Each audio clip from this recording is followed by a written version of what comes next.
Questão 11. Quantas potências de 2 são simultaneamente menores ou iguais a 32 elevado a 10, divisíveis por 8, e não são um cubo perfeito? Tanto 32 quanto 8 são potências de 2, tá? Então, para começar, eu vou tentar escrever essa potência, 32, escrever um pouquinho maior, 32 elevado a 10, eu vou escrever como sendo 2 elevado a 5, né, que é 32, elevados a 10, né? Utilizando a propriedade das potenciações, que diz que potência de potência eu tenho que repetir a base e multiplicar os seus expoentes, nós temos aqui 2 elevado a 50. Ou seja, eu quero saber quais são as potências de 2, né? Que são menores ou iguais a 32 elevado a 10. Ou seja, menores ou iguais que 2 elevado a 50. 50, ok? Agora tem que ser divisíveis por 8, tá? Lembrando que 8 é o mesmo que 2 elevados à terceira potência, tá?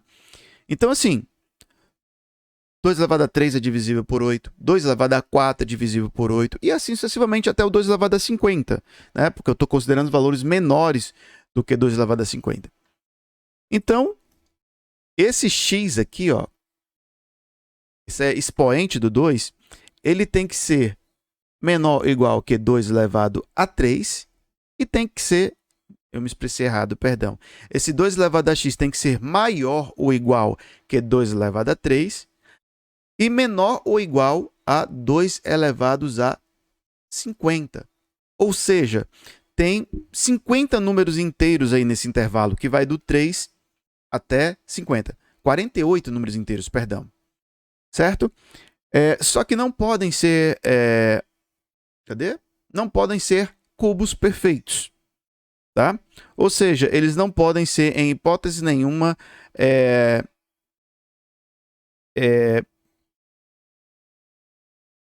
o seu expoente não pode ser, em hipótese nenhuma, múltiplo de 3.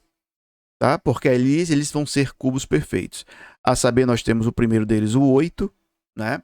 Depois nós vamos ter o 64 e assim sucessivamente. Né? Então, nesse intervalo aqui, que vai do número 3, né, do 6, até o último múltiplo de 3 antes do 50, que seria o 48, aqui nós vamos ter quantos múltiplos de 3, né? Só pegar o último aqui, que é o número 48, e dividir por 3, né? Então, aqui nós vamos ter 1, 2, dividindo esse daqui por 3, nós vamos ter 16, tá? Então, se nessa primeira condição aqui nós vamos ter 48 números, tá? Mas eu não posso usar 16 deles, então ao todo eu vou ter 32 expoentes diferentes para o número 2. Então a alternativa correta é o item B.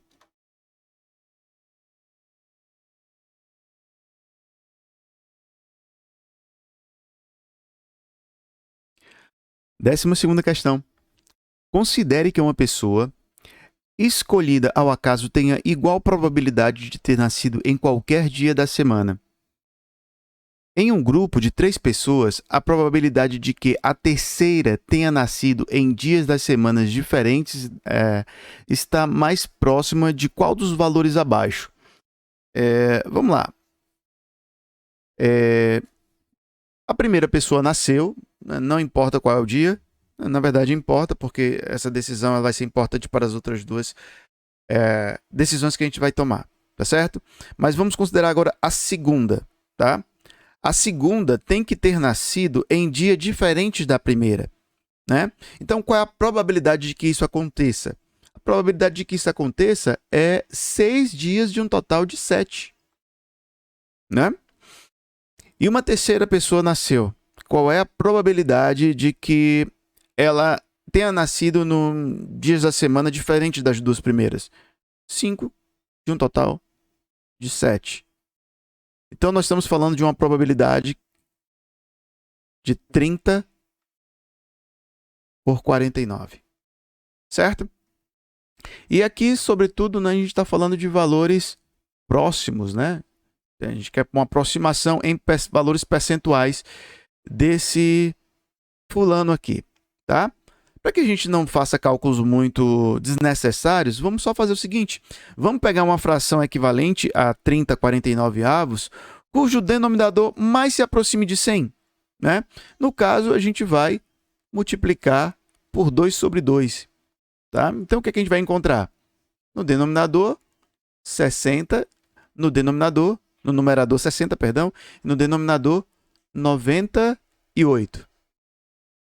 Ou seja, isso aqui vai aproximadamente, né? Vai passar um pouquinho, mas vai ser aproximadamente 60%.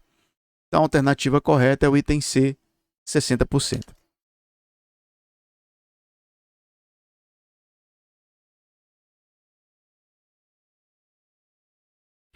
Questão 13.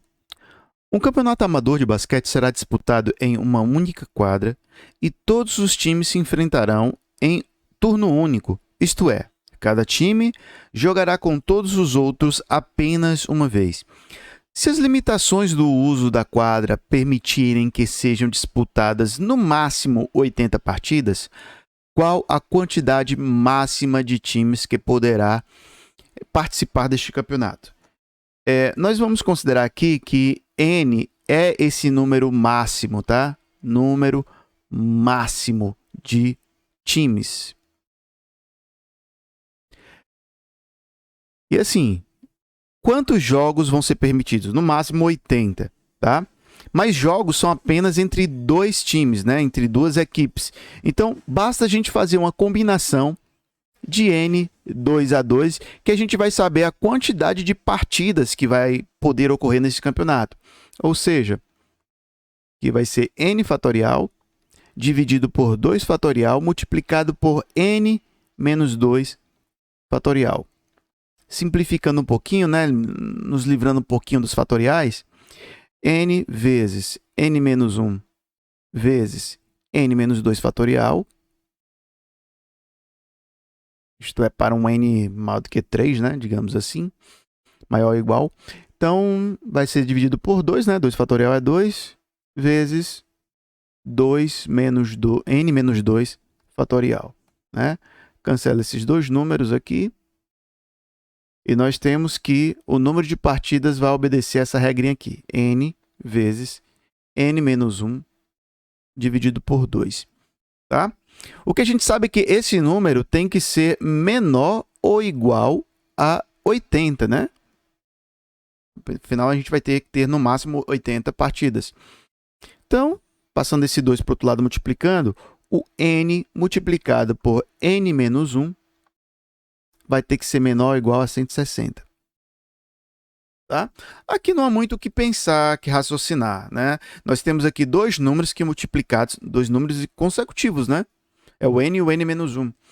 Que quando multiplicado, seu valor tem que ser menor do que 160. E a gente pode fazer até a partir da tentativa e erro aqui, a gente não vai perder tanto tempo assim. Né? Se forem 10 times, nós vamos ter ali 10 vezes 9, 90 partidas. Pode ser mais um pouco. Vamos ver o 11, né?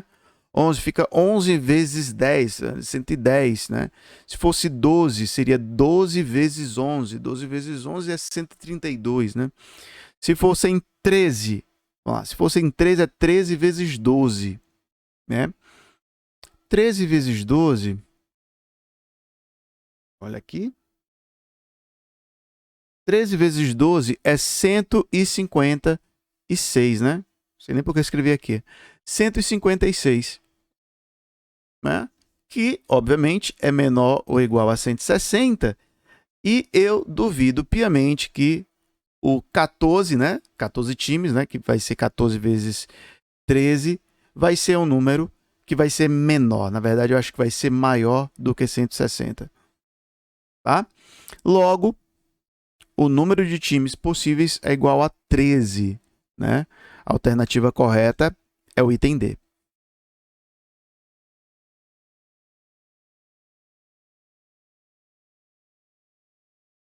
Questão 14.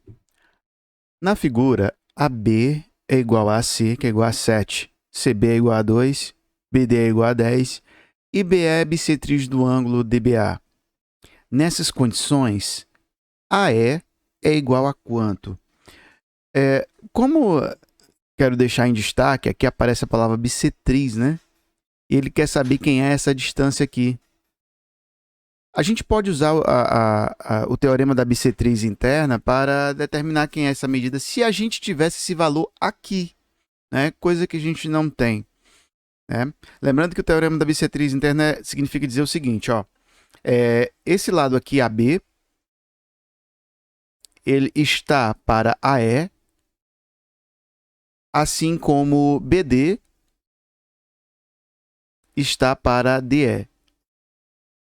Né? Eu tenho AB, eu tenho BD, falta encontrar o AE e o DE. Tá? Mas para simplificar bastante, a gente pode tentar encontrar aqui o AD, né? Se a gente encontrar o AD, a gente não precisa necessariamente encontrar o DE. Vejamos bem, se traçarmos aqui a altura do triângulo ABC, ele vai incidir exatamente aqui no ponto médio, né? Afinal, ele é um triângulo isósceles. Então, nós teríamos aqui esse ponto aqui, que a gente poderia, sei lá, vamos chamá-lo de F, né? O triângulo ADF, que é um triângulo retângulo, onde a gente pode usar o teorema de Pitágoras, né? Dizendo que o AD ao quadrado ele vai ser igual a 11 ao quadrado, né? Que é a distância do BD aqui com BF, mais a sua altura, que eu não tenho ainda, né? Preciso encontrar essa altura. Bom, essa altura eu posso encontrar a partir de outro teorema de Pitágoras, né? Pego o triângulo ABF, né? Cuja hipotenusa é 7. Vai ser igual a 1, né? Tem uma aqui como cateto, mais aquela altura ali que doravante eu estou chamando de AF, né? Já é AF. Então, 49 vai ser igual a 1 mais o AF. AF ao quadrado, né? Então, AF ao quadrado é igual a 48, né? Que é o que vai importar para mim, o AF ao quadrado, né? Porque o AF ao quadrado está aqui, ó. Então, AD ao quadrado é igual a 121 mais o AF ao quadrado, que é 48. Estamos falando de 169. Logo, a medida de AD é igual a 13. Certo? Bom, agora aplicando no teorema da bissetriz interna, o que é que a gente vai ter? O AB, que mede 7, sobre o AE, que é o valor que a gente está procurando. Isso vai ser igual a BD, né, que é 10, dividido por DE, que é quem? É o valor daquela distância, né? 13, que a gente acabou de encontrar, menos o AE. Tá? Faz a multiplicação dos extremos e diz que é igual ao dos meios. Então, nós temos que 10AE, tá? Deixa eu trazer para cá. 10AE vai ser igual a 7 vezes 13 é 91. E 7 vezes AE, menos 7AE. Traz tudo aqui para o primeiro membro. Né? 17 AS é igual a... AS no plural não. 17AE é igual a 91. Logo, o segmento AE é 91 sobre 17. A alternativa correta, então, é o item B.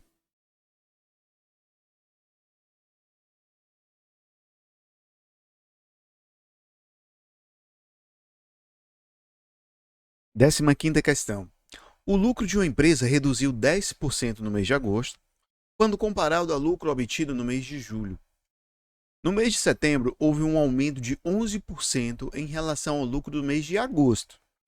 Assim, podemos afirmar que o lucro no mês de setembro, quando comparado ao mês de julho, é quanto? Vamos lá. Em julho, nós temos um lucro que não é informado, tá? Então, nós vamos dizer que vai ser X. Bom, Em agosto, houve uma redução de 10% desse lucro, tá? Então, ele só lucrou 90% do mês anterior. Então, a gente vai dizer que vai ser 90 sobre 100 de x, tá? Já no mês subsequente, né, setembro, ocorreu um aumento do lucro em relação ao mês de agosto. Foi de 11%, tá bom? Se aumentou 11%, então ele aumentou, na verdade, 111% de 90% de X, que era o que tinha em agosto. Tá?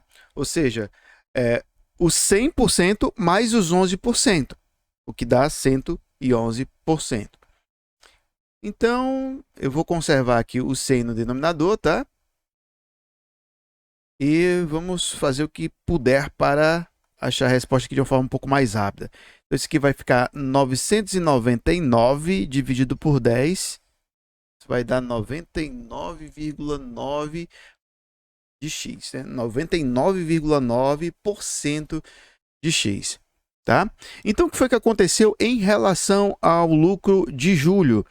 Ele perdeu, né, 1/10 de porcentagem aqui, né? Ou seja, 0,1%. Então, a alternativa correta para essa questão é reduziu exatamente 0,1%. A alternativa correta é o item C.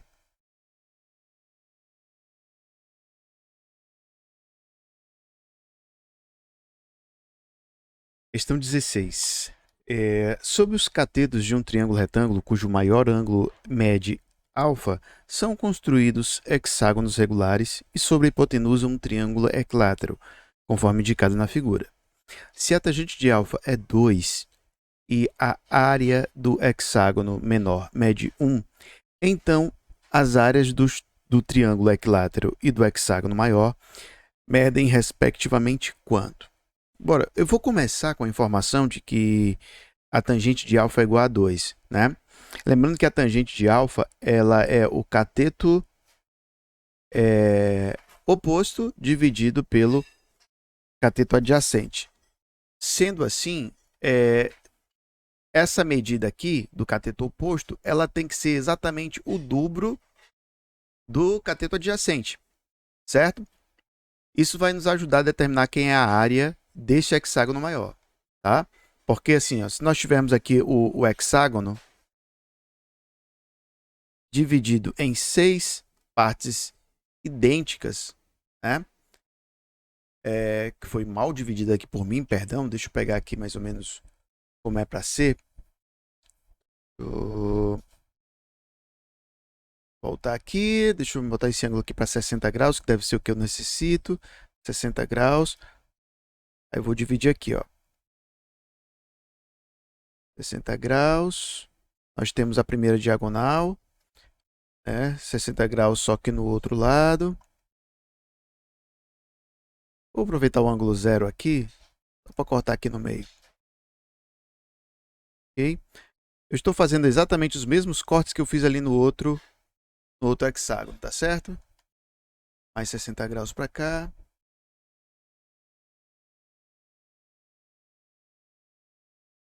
Pronto. Com isso a gente divide igualmente o hexágono em 6 triângulos equiláteros. Ok? Bom, isso me ajuda em quê? Bom, são 6 triângulos congruentes e eles 6 juntos dá igual a 1.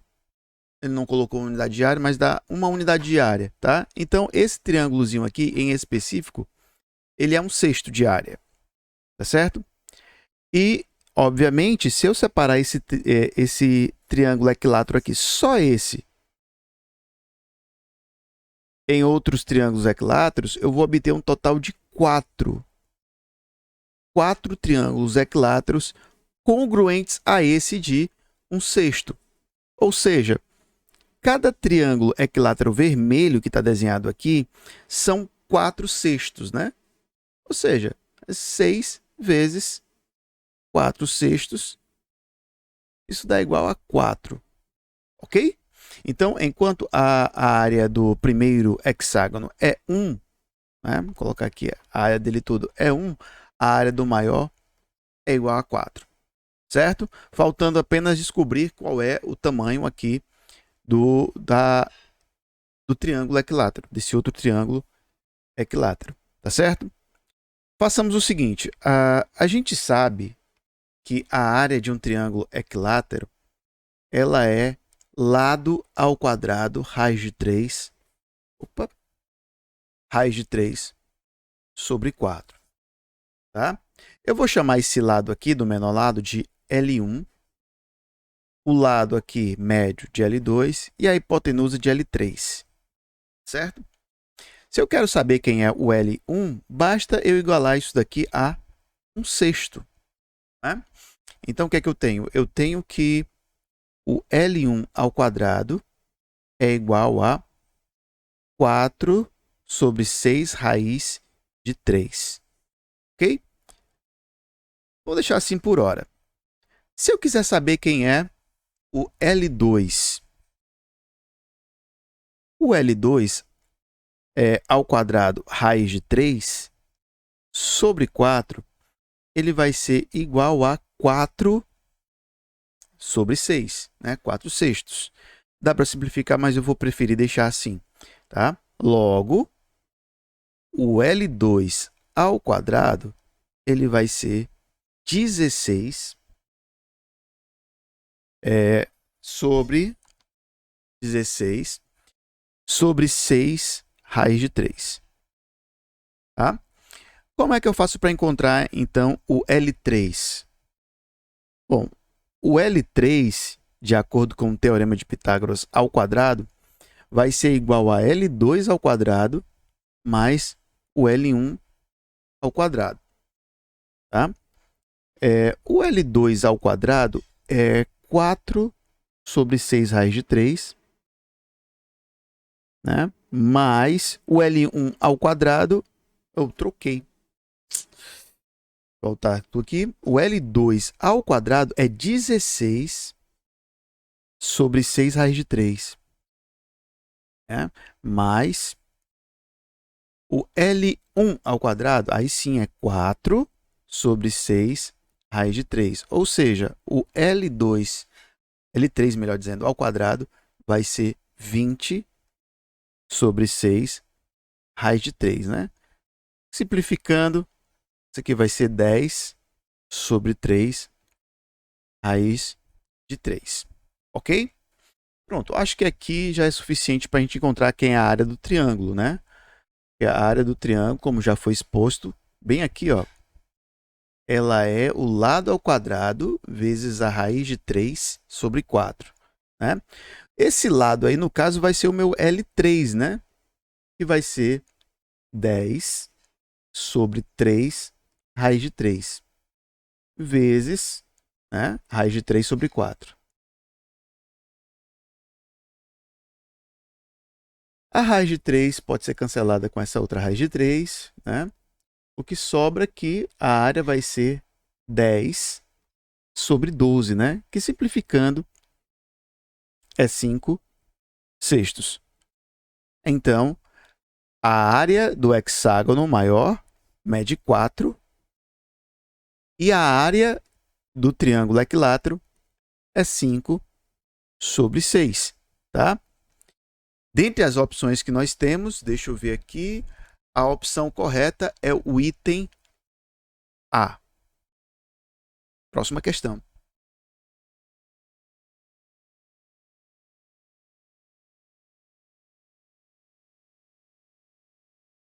Questão 17. Quando aberta uma torneira A, é capaz de encher completamente um tanque em 10 horas, mantendo vazão constante. Uma outra torneira B esvazia o tanque com uma vazão constante ainda desconhecida. Em certo momento, o tanque totalmente vazio abriu-se a torneira A. 2 horas depois, a torneira B também foi aberta. As duas torneiras permanecem dessa forma e exatamente 3 horas depois, o tanque ficou de novo totalmente vazio. Em quanto tempo a torneira B conseguiria esvaziar totalmente o tanque a partir de algum instante em que ele estivesse totalmente cheio, mantendo a torneira A fechada? Então vamos tentar aqui fazer um pequeno desenho, né, um pequeno esboço de como é esse problema, né? Existe aqui uma torneira, tá? Uma torneira A, cuja vazão dela é de um tanque a cada 10 horas. Ou seja, vamos colocar isso em termos de velocidade, né? Em termos de taxa de variação, seria um tanque a cada 10 horas, tá? Um tanque por hora. Um décimo de tanque por hora, melhor dizendo. Tá certo? E a torneira B, ela estaria aqui, ó, esvaziando o tanque, né? Que eu não sei ainda qual é a sua velocidade, sua taxa de variação de volume, digamos assim. Tá? Em um certo momento, o tanque estava vazio e essa torneira A ficou aberta durante 2 horas, ou seja, ela encheu 2 décimos de tanque. Tá bom? A partir desse momento, a torneira B foi aberta, tá?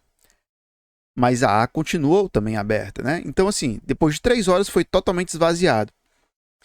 Se nessas 3 horas essa torneira ficasse fechada, a torneira B, significa dizer que o tanque iria encher um total de 5 décimos de tanque.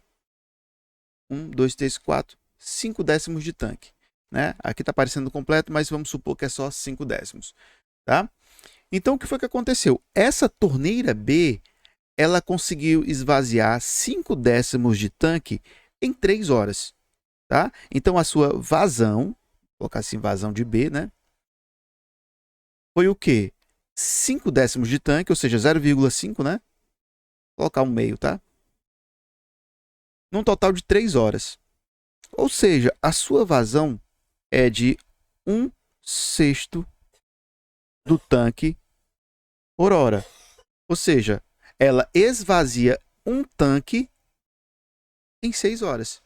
Então, respondendo o problema, quanto tempo ela conseguiria esvaziar um tanque inteiro? Um tanque inteiro ela esvazia em 6 horas. A alternativa correta é o item E.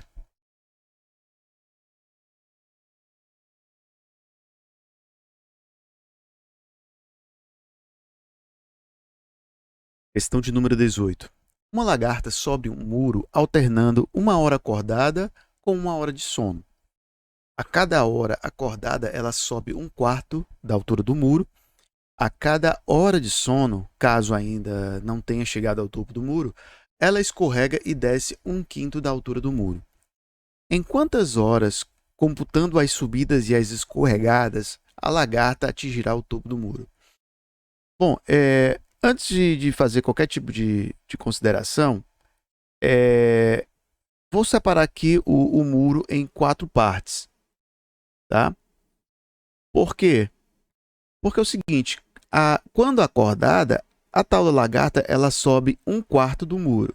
Vou fazer de conta que cada trecho desse aqui do muro está igualmente espaçado. Tá? Quando ela chega nessa altura, na altura de 3/4 do muro, ela só vai precisar de mais 1 hora para poder alcançar o topo.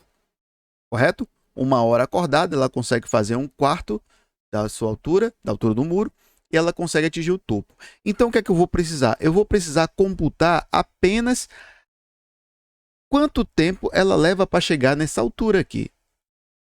Ao final disso, né, daqui até aqui, e depois disso, é só somar com 1 hora que falta para ela alcançar o final, certo? Agora é o seguinte, cada ciclo são de 2 horas, tá? 1 hora acordado e 1 hora dormindo, tá? Nesse ciclo de 2 horas, o quanto ela consegue subir? Né? Ela sobe 1/4 e ela escorrega 1/5, né? MMC é 20, né? 5 menos 4, igual a 1/20. Certo? Então, a cada 2 horas, ela consegue subir de forma resultante, né? apenas 1/20 do muro, certo? Então, colocando aqui tudo em denominador 20, nós temos aqui 1/4, né? Caso 5/20, aqui 10/20 e aqui 15/20. Quando ela chegar em 15/20, ou seja, depois de 15 ciclos, só vai precisar de mais 1 hora para poder sair. Ou seja, eu preciso de 15 ciclos, né? Mas cada ciclo equivale a 2 horas. Então, ela vai precisar de 30 horas para chegar a 3/4 da altura do muro, né? 30 horas mais 1 hora, que ela vai precisar apenas para chegar ao topo e dormir sem escorregar. Então, ao todo, ela vai levar 31 horas. A alternativa correta é o item D.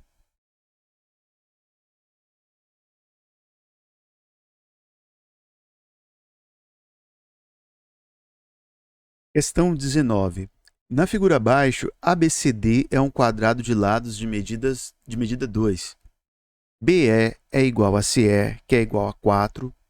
DF é igual a CF, que é igual a 3. A medida do segmento EF mede quanto? Vamos lá, olha, para me ajudar nisso daqui, deixa eu colocar logo os valores de referência, né, dados pelo próprio problema. Aqui está dizendo que é um quadrado de lado 2, né? Ele está falando que DF é 3, né? Assim como CF, ou seja, estamos falando de um triângulo isósceles aqui. E BE é igual a CE, que mede 4. Eu quero saber a medida de EF, tá? Esse aqui é o X da questão. Vou pegar a régua aqui para me auxiliar num desenho. Deixa eu botar aqui em 0 graus, né? Em 90, melhor dizendo. E eu vou traçar aqui uma reta partindo de F perpendicular em direção ao quadrado, tá?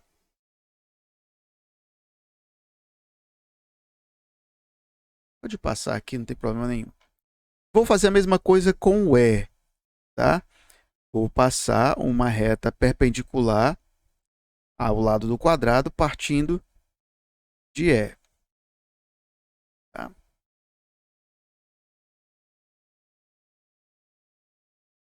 Pronto, é aqui onde eu queria chegar. Tá? Nota-se que nós criamos aqui um triângulo retângulo, que a partir daqui, facilmente, né, se nós tivermos, obviamente, os catetos, encontraríamos o valor de EF. Tá? Bom, se aqui é um quadrado, né, e pelo fato desses dois triângulos, né, o DCF e o BCE, serem dois triângulos isósceles, eles vão incidir exatamente no ponto médio dos lados do quadrado, né? Deixando uma medida para cada lado, certo? Assim, facilmente a gente encontra as alturas desse triângulo, tá? Nesse primeiro triângulo aqui, o triângulo DEF, aplicando o teorema de Pitágoras, nós encontramos o seguinte: 9, né, que é 3 ao quadrado, é igual a 1, tá? Mais essa primeira altura, que eu vou chamar de H1 ao quadrado, tá? Logo, esse H1 ao quadrado, né, vai ser 8. H1 vai ser igual a raiz quadrada de 8. Eu vou deixar por enquanto assim, porque eu vejo aqui que nos distratores aparece uma raiz quadrada de 8. Talvez possamos precisar dela dessa forma, tá bom? Para achar o H2, que vai ser essa distância aqui, a altura do triângulo BCE, vamos fazer da mesma forma, tá? Vamos pegar ali 16, né, que é 4 ao quadrado, que vai ser igual a 1 ao quadrado, mais... deixa eu pôr esse cálculo um pouco mais para baixo, que é para que todos possam ver, né? 16 vai ser igual a 1 mais aquele H2 ali ao quadrado. Tá? Então, esse H2 ao quadrado, que vai ser igual a 15, Então, o H2 vai ser a raiz quadrada de 15. Certo? Agora, vamos fazer o teorema de Pitágoras que interessa, né? O final, onde o x ao quadrado vai ser quem? Vai ser a raiz quadrada de 8 mais 1, né? Ao quadrado.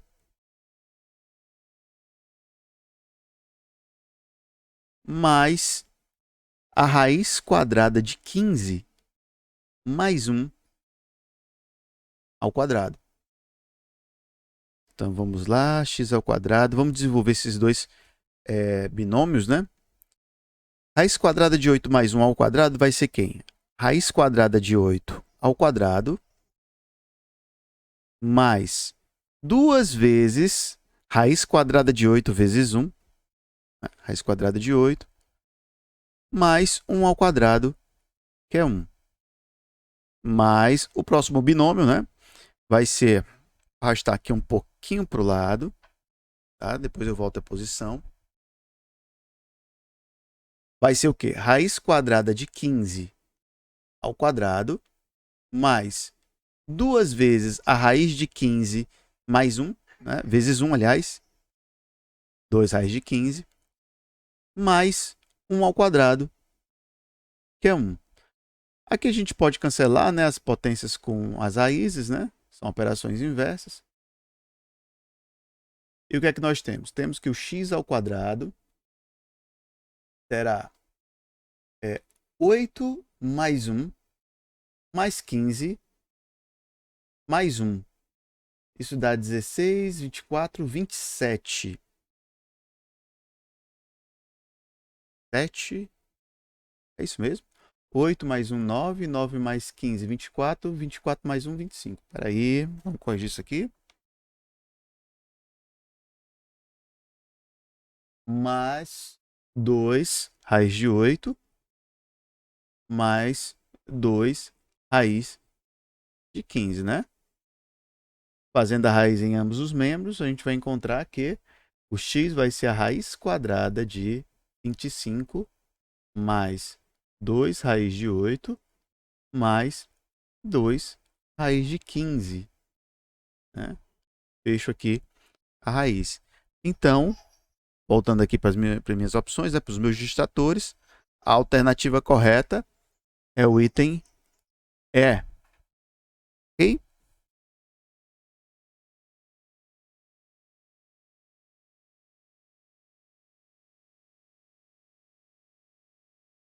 Questão 20.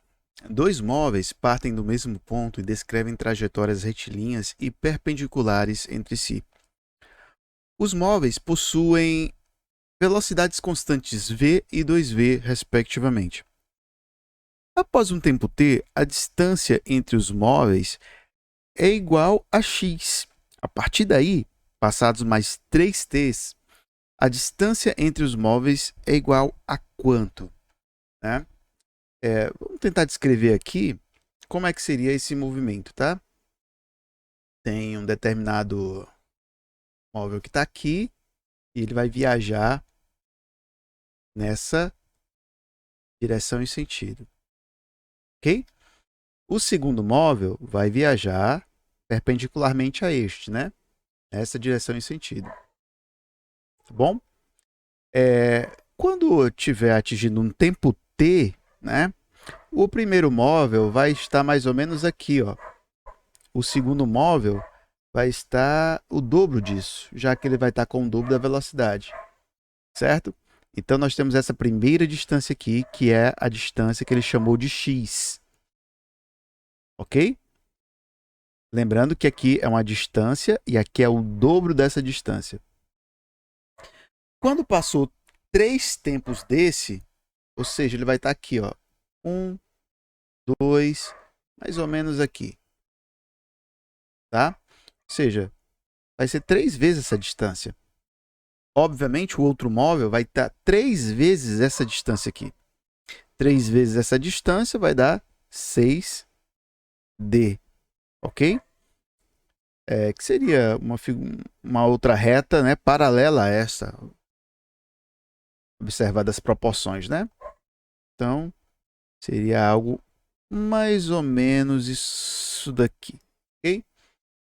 Completando aqui, para que a gente visualize com precisão os dois triângulos retângulos que estão presentes aí, tá certo? Ora, no primeiro triângulo, nós temos que x ao quadrado é igual a d ao quadrado mais 2d ao quadrado, né? Fica 4d ao quadrado. Ou seja, esse x ao quadrado é 5d ao quadrado. Mas como eu quero tudo em perspectiva de x, né? X vai ser d raiz quadrada de 5, certo? Mas eu quero saber quem é essa medida aqui que nós vamos chamar doravante de y. Bom, usando o mesmo teorema de Pitágoras, tá? A gente pode dizer que y ao quadrado é igual a... Bom, ali nós temos 4d, né? Vai ficar 16d ao quadrado, mas o outro cateto são 8ds, né? Que vão ser 64ds ao quadrado. Então, esse y ao quadrado é igual a 100, né? 100, não, que 100? 80 ds ao quadrado, né? Lembrando que esse d ao quadrado aí, tirando por aqui, ó, tirando por aqui, esse d ao quadrado vai ser x ao quadrado dividido por 5, correto? Então, substituindo isso lá, nós vamos ter que y ao quadrado é igual a 80 vezes x ao quadrado sobre 5, né? E 80 dividido por 5, isso dá igual a 16, né? 16x ao quadrado. Logo, o y é 4x. A alternativa correta é o item C.